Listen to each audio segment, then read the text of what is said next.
해결하신 말씀은 사도행전 10장 44절로 48절까지 있는 말씀입니다.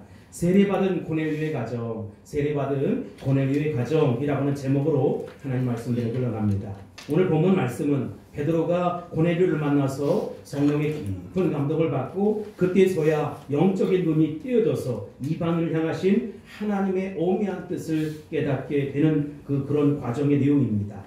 즉 하나님은 사람을 외모로 취하시지 않을 뿐만 아니라 이방인 중에서도 하나님을 경외하며 의를 행하는 사람을 하나님이 받아주신다라고 하는 사실을 새롭게 베드로가 깨달은 것입니다. 정말 하나님을 신뢰하는 사람들은 하나님에 대해서 날마다 영적인 눈을 뜨게 되는 것입니다. 그런데 참 이상합니다. 어떤 사람들은 오랫동안 예수님을 믿었어도 눈을 감고 교회에 나온다는 것이지요. 어떤 사람은 성경을 읽는데 눈을 감고 있습니다. 글을 읽는데, 문장을 읽는데 내용이 머리에 잘 들어오지 않는 것입니다. 그러나 성령이 임하면 영적인 눈이 떠지기 시작하는 것입니다. 베드로가 하나님에 대해서 다시 눈을 뜨기 시작했어요. 하나님은 사람을 외모로 취하지 않으신다는 이 엄청난 사실을 새롭게 알게 된 것입니다. 베드로는 참 그런 게 솔직한 사람입니다. 자기가 모르는 것을 깨달았을 때 이제 내가 깨달았다라고 고백하는 거예요. 대부분의 사람들은 내가 이제 깨달았다라고 하는 말을 안 하는 것이지요. 그냥 슬쩍 아는 척하고 넘어가는 것입니다. 여러분, 베드로를 생각해 보세요. 그는 3년 동안 예수님과 함께 지난 사람 아닙니까? 그래서 그렇게 직접 예수를 만나본 경험이 있는 그런 사람이었는데도 불구하고 문제는 지금 새롭게 깨달았다고 이야기하는 것입니다. 그러나 베드로는 예수님과 같이 살았잖아요. 직접 말씀을 들었잖아요. 그분과 같이 밥을 먹고 살았던 사람 아닙니까? 베드로는 예수님이 십자가 지던 현장에도 있었던 사람 뿐만 아니라 베드로는 제자 중에 제일 처음으로 예수 부활을 목격한 사람입니다. 그러나 베드로는 아무것도 할 수 없었습니다. 그것은 다른 제자들의 모습도 마찬가지입니다.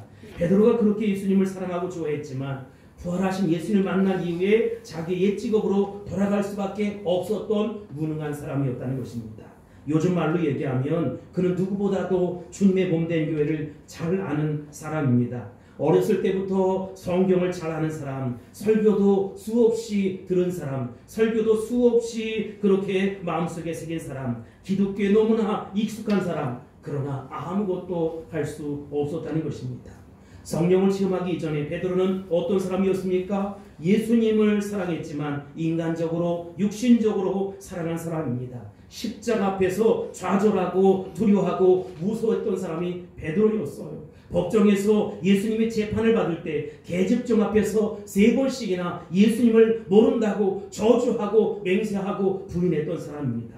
이런 부류의 사람은 예수님을 잘 믿지만 어떤 한순간에 예수님을 안 믿을 수도 있어요. 찬송가를 힘차게 부르다가도 분위기가 나빠지면 안 부를 사람이라는 것입니다. 교회에서는 할렐루야 아멘을 찾지만 직장에 가서 가정에 돌아가서는 안 믿는 척 하는 두 얼굴을 가진 사람이라는 것입니다. 그러니 성령 체험한 이후에 베드로는 어땠습니까? 그가 한번 설교를 하면 3,000명, 5,000명이 순식간에 가슴을 치고 울고 회개하고 참여하고 돌아왔다는 것입니다.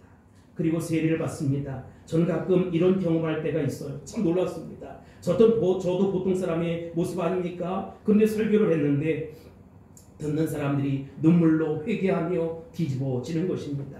그래서 제가 놀라는 것이지요. 이게 웬일일까? 내가 무슨 말을 할기에 저들이 저렇게 반응하는 것일까? 제가 한 것이 아니에요. 성령께서 하신 것입니다. 우리 주님께서 하신 것입니다. 베드로에게도 이런 놀라운 일이 일어났다는 것입니다. 베드로가 기도하러 성전에 올라갔을 때 나면서부터 안진뱅이 된 사람을 보았습니다. 긍휼의 마음, 불쌍한 마음이 들었어요. 그래서 나사렛 예수 이름으로 일어나 걸으라고 명령하니까 그가 그 자리에서 벌떡 일어나게 되었다는 것입니다. 여러분, 어떻게 이런 일이 일어날 수 있습니까? 상식적으로 이해가 됩니까? 정말로 이해가 되지 않아요. 그런데 예수 그때 보배로운 이름으로 기도했을 때 죽은 다비다가 살아났다는 것입니다. 안진뱅이가 벌떡 그 자리에서 일어났다는 것입니다. 죽은 사람이 다시 살아날 수 있었다는 것입니다. 또 이상한 일이 벌어졌어요. 베드로가 성령 받은 이후에 초청을 받아서 간대마다 안수를 하니까 성령이 충만하게 임하게 되었다는 것입니다.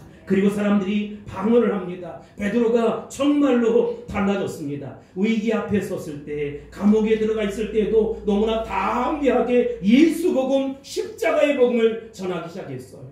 옛날에는 그렇지 않았습니다. 사람들은 잘 사다가 무슨 일이 생기면, 법정에 끌려가게 되면, 재판을 받게 되면 얼굴색이 변한다는 것이지요. 그저 초췌해지는 것입니다.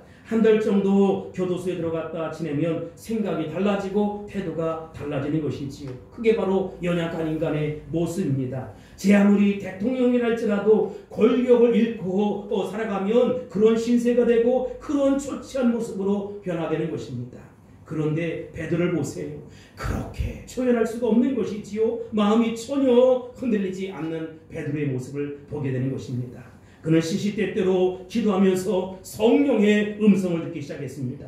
옛날에는 성령의 음성을 전혀 듣지 못한 베드로였어요. 그리고 이상하게 예수님 당시에 없었던 영적인 권위가 생겼어요. 영적인 지도력이 베드로에게 생겼다는 것입니다. 그러다 보니까 사람들이 오죽순으로 따르기 시작했어요. 웬일입니까? 뭔가 변한 것입니다. 뭔가 새로워진 것입니다.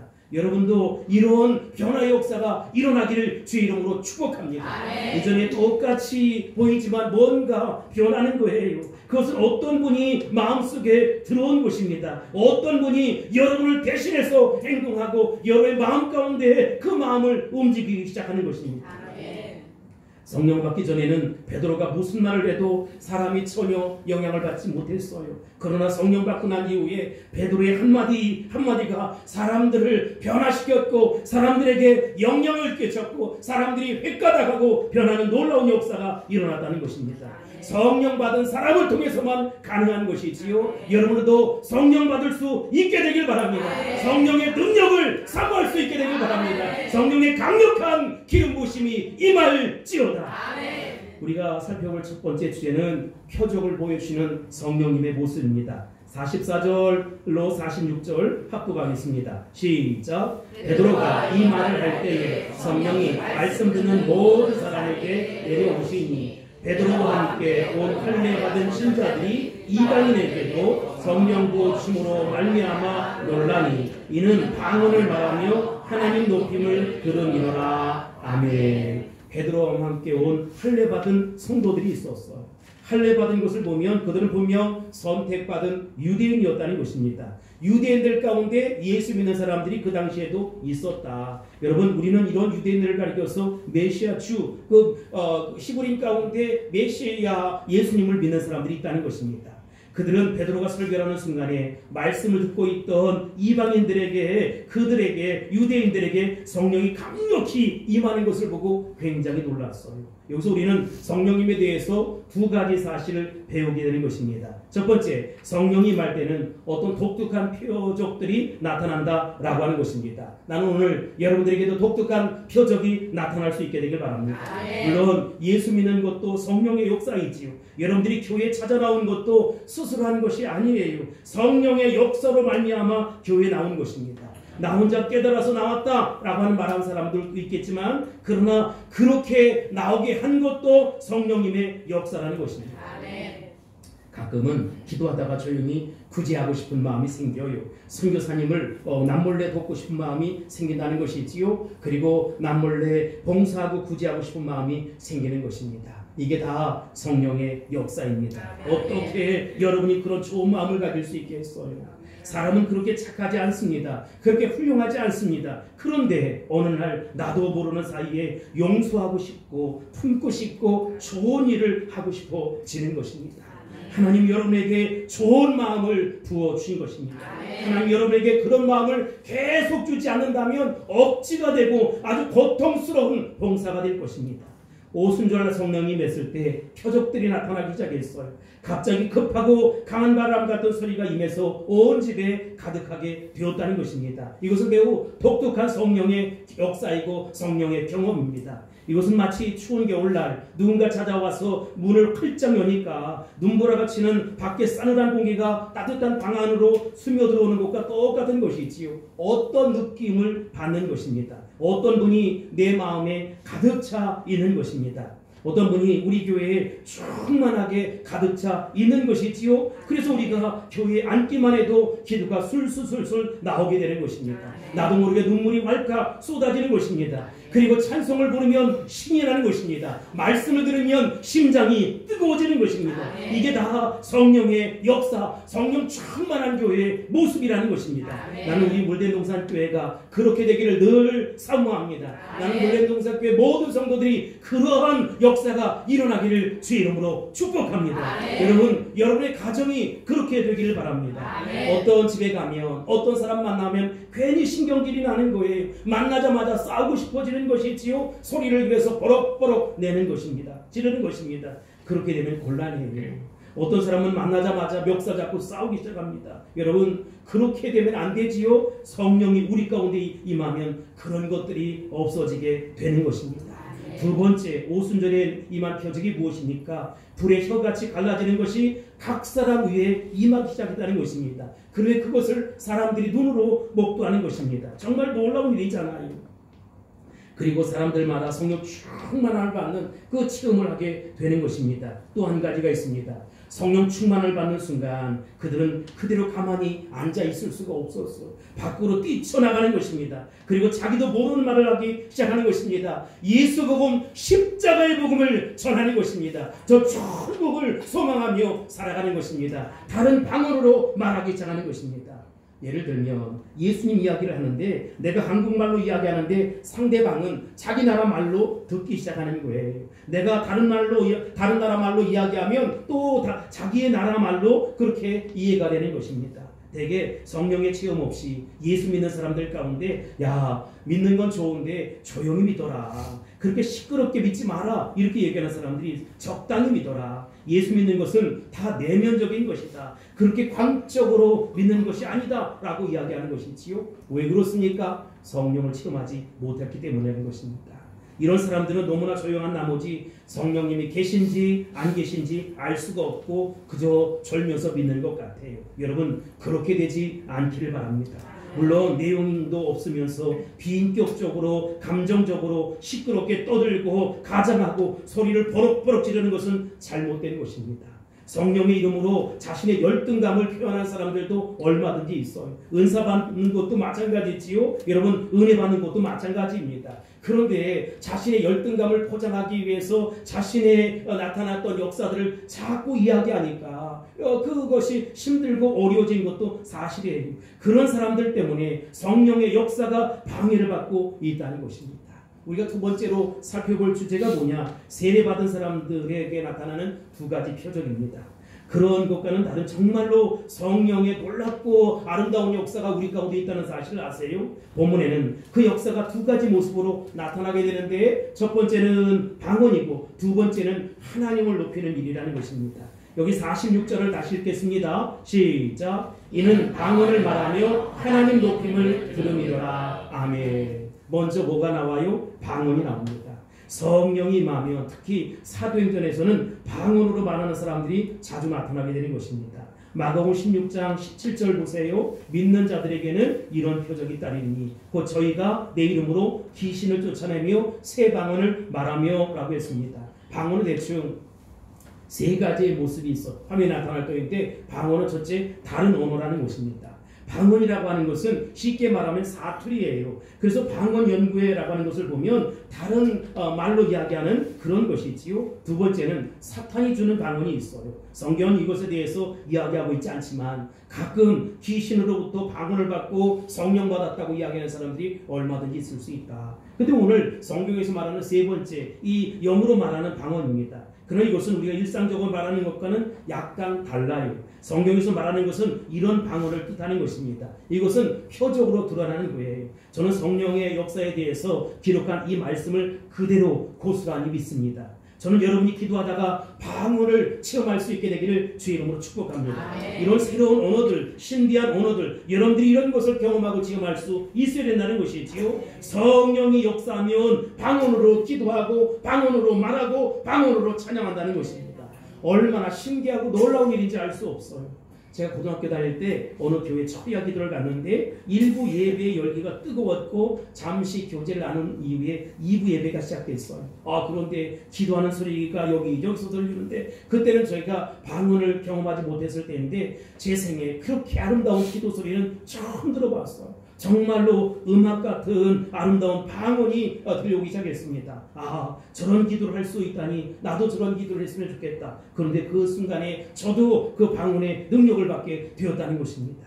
그렇습니다. 성령이 충만하면 정말로 아름다운 기도, 충만한 기도, 감격스러운 기도, 시 같은 새로운 노래, 새로운 찬양, 이런 방언들이 터지게 된다는 것입니다. 사랑하는 성도 여러분, 여러분에게도 그런 역사가 일어날지어다, 나타날지어다, 드러날지어다, 그런 경험을 할 수 있게 되길 바랍니다. 두 번째로 이들이 성령을 받으면서 갑자기 이상한 말을 하는데 가만히 들어보니까 하나님을 높이는 거예요. 하나님을 찬양하는 말을 자꾸 하더라는 것이지요. 이것이 성령 세례받은 사람의 또 하나의 표적이라는 것입니다. 어떤 사람들은 산에 가서 기도를 하든 들에 가서 기도를 하든 기도를 많이 해서 자신의 본 목소리가 아니라 목이 약간 쉰 상태로 살아가는 사람들이 있어요. 그런데 그들과 같이 이야기하다 보면 뭔가 좀 나와는 다른 느낌을 갖게 된다. 그들은 대개 하는 말이 감사합니다, 감사합니다 라는 말을 자주 하는 거예요. 은혜 받고 나니까 모든 것이 감사해요. 나에게 건강 주신 것도 감사하고 내가 오늘 하루 눈을 뜬 것도 감사하고 하루하루 살아가는 것도 감사한 일이지요. 살아가는 남편이 있고 아내가 있고 부모가 있고 형제가 있고 섬길 교회가 있고 충성할 수 있는 주님이 있어 감사한 것이지요. 그래서 자꾸 손을 비비면서 감사하다는 거예요. 성령 받고 은혜 받은 사람들은 그저 모든 것이 감사한 것입니다. 또 은혜를 받으면 어떤 사람 무조건 할렐루야 주님을 높이는 것입니다. 제가 아는 어떤 목사님은 전화를 하면 할렐루야부터 먼저 합니다. 처음에는 도대체 왜 그러시나 이해가 잘 되지 않았지만 저도 성령을 사모하고 은혜를 받다 보니까 그게 무슨 이야기인지 알아요. 주님을 높여야지. 아무리 힘들고 어려워도 그 사람이 침을 탁탁 튀기면서 할렐루야를 찾아도 그렇게 예쁘고 곱게 보일 수가 없어. 이상한 게 하나도 없어요. 여러분, 저는 여러분들이 날마다 할렐루야 아멘 하고 살아갈 수 있게 되길 바랍니다. 그저 감사하며 살아갈 수 있게 되길 바랍니다. 주님을 찬양하며 살아갈 수 있게 되길 바랍니다. 정말 성령이 임하면 자꾸 감사해요. 아멘을 찾아요. 할렐루야를 찾고 주님을 높이게 되는 것입니다. 전도를 해도 이건 제가 한 게 아니고 주님이 하시는 것입니다 라고 이야기하는 사람들이 있어요. 집을 팔아서 구제를 해도 이건 제가 한 것이 아니라 주님이 한 것입니다. 자꾸 할렐루야 아멘을 찾는 것이지요. 저는 여러분에게 그런 놀라운 은혜의 역사가 일어나기를 주의 이름으로 축복합니다. 아주 아름다운 방언, 능력 있는 언어, 충만한 방언을 할 수 있게 되길 바랍니다. 그래서 기도의 능력을 받아 누릴 수 있게 되길 바랍니다. 각약 은혜가 은사가 충만히 임할지어다. 찬양의 능력이 나타날지어다. 말씀의 능력이 나타날지어다. 그래서 자꾸 아멘, 감사합니다, 찬양합니다 이런 말들이 우리 입술을 통해서 자꾸 드러날 수 있어야 돼요. 샘물처럼 자꾸 드러날 수 있게 되길 바랍니다. 우리나라는 유교 문화권에서 살기 때문에 일반적으로 사랑합니다 이 말을 잘 안 해요. 특히 남편들은 아내에게 사랑한다는 말을 잘 못하잖아요. 다른 사람들에게 사랑한다는 말을 잘하면서 제가 어느 교회에 가서 설교를 하는데 남편들에게 사랑한다 라고 말을 하라고 했더니 아내도 다 안다는 거예요. 남편 여러분, 부인들에게 가서 물어보세요. 사랑한다는 말을 하는 게 좋은지 안 하는 게 좋은지 물어보세요. 부인들 중에는 남편한테 내가 너 사랑한다 이렇게 얘기하면 기절할 사람도 있을 거예요. 왜냐하면 지금까지 한 번도 들어보지 못한 말을 하고 이제 이가 죽을 때가 됐나 이런 것이죠. 사랑한다는 표현을 자주 할 수 있게 되길 바랍니다. 하나님 사랑합니다. 또 남편에게 아내에게 사랑한다는 말 자주 하세요. 좋아한다는 말 자주 하세요. 우리 주님도 기뻐할 것이고 듣는 상대방도 감동을 받게 될 것입니다. 제 아내가 둘째를 낳았을 때 연희전사를 낳았을 때 처음이자 마지막으로 꽃다발을 선물을 했어요. 쑥스러워서 도저히 못 갖다 주겠어요. 그래서 큰아들 진 목사에게 그걸 갖다 주라고 했어요. 그런데 간호사가 막 난리를 치니까 산모에게 꽃이 얼마나 안 좋은지 아냐? 아, 몰랐어. 그런데 우리 집사람은 그걸 갖고 너무너무 좋아하는 거예요. 그러면 됐지, 이년아. 아니, 속으로. 아내에게 꼭 꽃을 사들고 갈 수 있게 되길 바랍니다. 사랑하면 표현하세요. 가끔 집에 전화해서 아내에게 사랑의 말을 하세요. 지금 뭐해? 뭐 먹어? 이런 얘기만 하지 마시고 내가 사랑한대 하고 이야기하시기 바랍니다. 저는 여러분이 성령 충만해서 언제나 하나님을 사랑할 수 있게 되길 바라고 또 사랑하는 남편, 아내에게 사랑한다고 높일 수 있게 되기를 바랍니다. 그러면 살만 나지 않겠습니까? 신바람 나지 않겠습니까?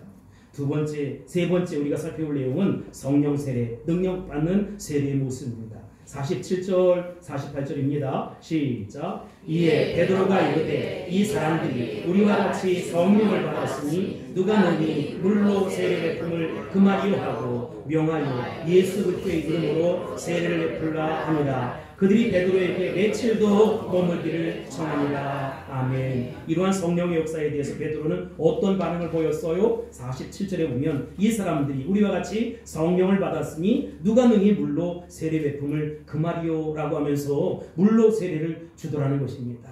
여기서 우리는 두 가지 모습을 살펴볼 수가 있어요. 그림에 나올 터인데 물세례와 성령 세례가 있다는 것입니다. 물세례는 구원받은 사람의 외적인 증거이고 성령 세례는 구원받은 사람의 내적으로 나타나는 증거라는 것이지요. 여러분, 고넬료에게 불세례, 성령 세례가 먼저 왔습니까? 아니면 물세례가 먼저 왔습니까? 고넬료에게는요, 성령 세례가 먼저 왔어요. 먼저 성령이 임한 것입니다. 그리고 난 이후에 베드로 사도에게 물세례를 받았어요. 빌립이 에디오피아 내시에게 복음을 전할 때 보라, 물이 있으니 내가 세례를 받음이 무슨 꺼리낌이 있느냐라고 하면서 내가에 데리고 와서 성령의 세례를 베풀었다는 것입니다. 그렇다면 물세례는 무엇입니까? 그것은 세례 요한의 세례를 말합니다. 이 세례 요한의 물세례는 회개했어요, 내가. 그런데 회개했고 구원받았는데 구원받은 것을 모든 사람들에게 이제 공식적으로 나는 예수 믿는 사람이요 라고 하는 외적인 증거로 드러내는 것입니다. 예수님은 죄인이 아니셨지만 또 대표적인 모습으로 세례를 받아야 합니다. 구원받은 사람들은 반드시 세례를 받아야 합니다 라고 하는 그 모습으로 이제를 세례를 베풀었어요. 모든 그리스도인들은 물세례를 받아야 합니다. 이것은 여러분이 하나님의 자녀가 되었다라고 하는 하나의 외적인 증거입니다. 여러분이 그리스도의 몸된 교회의 일원이 된 것을 우리가 물세례를 통해서 드러내게 한다는 것입니다. 그렇다면 성령 세례는 다른 것입니까? 성령 세례는 오순절 나타나는 것인데 물로 주는 세례가 아니고 성령께서 그 마음에 도장을 찍는 인치는 세례를 말합니다. 이것은 구원받은 자가 하나님의 능력을 비로소 받게 되는 것입니다. 좀 달라요. 보통 성령 세례는 물 세례와 구분을 해서 불세례다 이렇게 표현하기도 합니다. 베드로와 예수님의 다른 제자들도 3년 반 동안 예수님을 따라다녔어요. 그러나 모두 구원받았습니까? No, 아니에요. 그 중에 구원받지 못한 가룟유다라는 사람이 있었습니다. 나머지 11제자는요 모두 구원받았다고 우리는 그렇게 믿고 있는 것이지요. 그래서 그들은 다 물세례를 받은 것입니다. 사도행전 18장에 보면 알렉산드리아의 아볼로라는 사람이 있어요. 요한의 세례, 즉 물세례를 받은 사람입니다. 그는 일찍이 주예도를 배웠어요. 아주 설교를 얼마나 잘하는 사람인지, 성경에 얼마나 능통한 사람인지 알 수 없어요. 그런데 여러분, 그들 가운데 섬기는 교회 성도들 가운데 에베소 말이지요, 이 장로들뿐만 아니라 성도들이 그 요한의 세례에 대해서는 알고 있지만 내가 불세례, 성령 세례에 대해서는 알지 못한다 라고 대답하는 것을 볼 수가 있습니다. 여러분, 우리가 물세례도 받아야 되겠지만 성령 세례를 받으셔야 합니다. 그래야 능력 있고 권세 있는 삶을 살 수 있다는 것입니다. 성령의 충만함을 받을지어다. 성령의 세례가 임할지어다. 그렇게 될지어다. 예수님께서 승천하시면서 제자들에게 무슨 말씀하셨어요? 사도행전 1장 4절입니다. 시작. 예루살렘을 떠나지 말고 내게서 들은 바 아버지께서 약속하신 것을 기다리라. 어떻게 해요? 약속하는 걸 기다리라는, 왜 그랬어요? 구원을 위해서 그랬을까요? 아니에요. 이미 그들은 구원받은 하나님의 자녀라는 것입니다. 구원을 받았지만 아무것도 할 수 없었어요. 구원을 받았다고 능력이 나타나는 것이 아니라는 것입니다. 우리가 구원을 받으면 하나님의 자녀가 됩니다. 그러나 아직 능력이 없는 거예요. 그래서 우리는 뭘 받아야 되느냐? 성령의 세례를 받을 수 있어야 된다는 것입니다. 예수님의 제자들도 성령의 세례를 받기 전까지는 아무 능력이 없었다. 아무것도 할 수 없었다. 그러니 위기 앞에서 불안에 떨고 안절부절하고 두려워 떨었다라고 하는 것입니다. 근데 놀랍게도 성령을 받고 난 이후에 그들은 변했어. 주님이 하시지, 주님이 도와주시지, 주님이 역사하시지, 주님이 나와 함께 하시지, 내가 손해본 것 하나님이 채워주시지, 내가 건강을 잃었지만 저 천국을 소망하며 살 수 있는 은혜를 허락해 주시지, 이 건강에서 회복될 것이다. 반드시 회복될 것이다. 도저히 용서하지 못할 저 사람도 용서할 수 있는 능력이 생긴다는 것입니다. 나도 모르게 좋은 일 하고 싶고 전도하고 싶은 마음이 생겨요. 포기하고 싶은 마음이 생겨요. 다 이것이 성령의 세례를 받은 사람들의 특징이라는 것입니다. 재미있는 것은 사도행전 1장 8절에 보면 오직 성령이 너희에게 임하시면 그 다음에 뭐라고 했습니까? 너희가 권능을 받고. 여러분, 너희가 구원을 받고가 아니에요. 오직 성령이 너희에게 임하시면 너희가 구원을 받고가 아니라 권능을 받고, 권능을 받고 난 이후에 예루살렘과 온 유대와 사마리아와 땅끝까지 이르러 십자가의 증인, 부활의 증인이 되는 것입니다.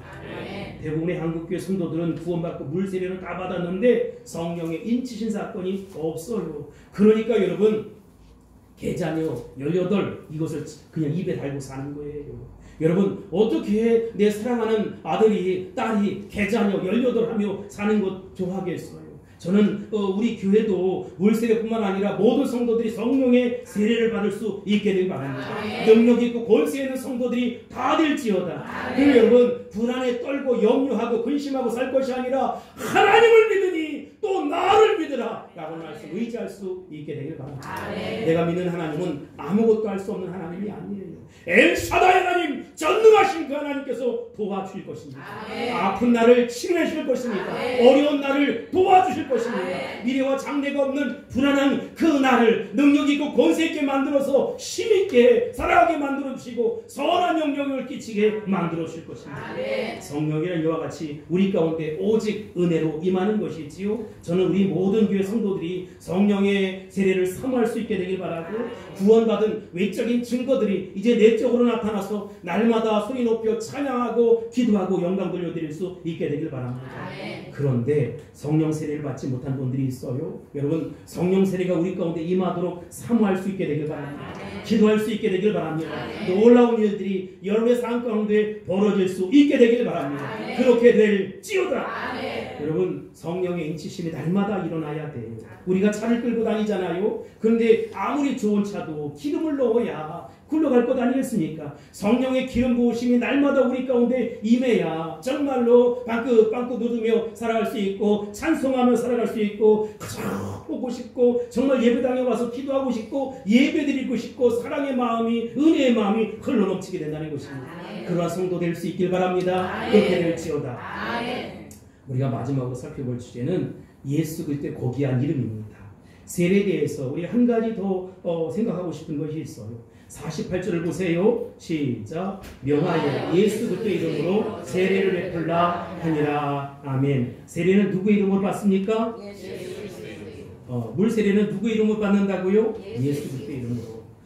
예수 그리스도의 이름으로 세례를 받아요. 근데 여러분, 그것도 예수 그리스도의 이름으로 받는 것이 있지요. 세례란 예수 그리스도부터 오는 것입니다. 물세례이든 불세례이든 다 예수 그리스도의 이름으로 오는 것이지요. 본문에서 예수 그리스도의 이름으로 물세례를 줘요. 사도행전 19장 5절로 6절에 보면 시작. 그들이 듣고 주 예수 이름으로 세례를 받으니 바울이 그들에게 안수하며 성령이 그들에게 임하심으로 방언도 하고 예언도 하니. 아멘. 역시 예수 그리스도의 이름으로 성령 세례를 받는다라고 하는 것입니다. 근데 특별히 사도행전에 보면 성령 세례를 줄 때 안수하는 것을 볼 수가 있어요. 안수해야만 성령이 임합니까? 아니에요. 주로 안수할 때 성령이 임한다는 거예요. 그림을 하나 보여주세요. 여러분, 이게 우리가 7월 17일 날, 작년 7월 17일 날 우리 시아가 이제 유아 세례 받는 그 장면이에요. 그 뒤에 누가 있지요? 그 앞에 누가 있지요? 나보다 조금 잘생긴, 많이는 아니고 조금 잘생긴 그렇게 주장하고 싶은 거예요. 여러분, 성령이 우리 가운데 임하면 이렇게 세례를 받을 때, 안수를 받을 때 우리 가운데 방언도 터지고 능력도 받게 된다는 것입니다.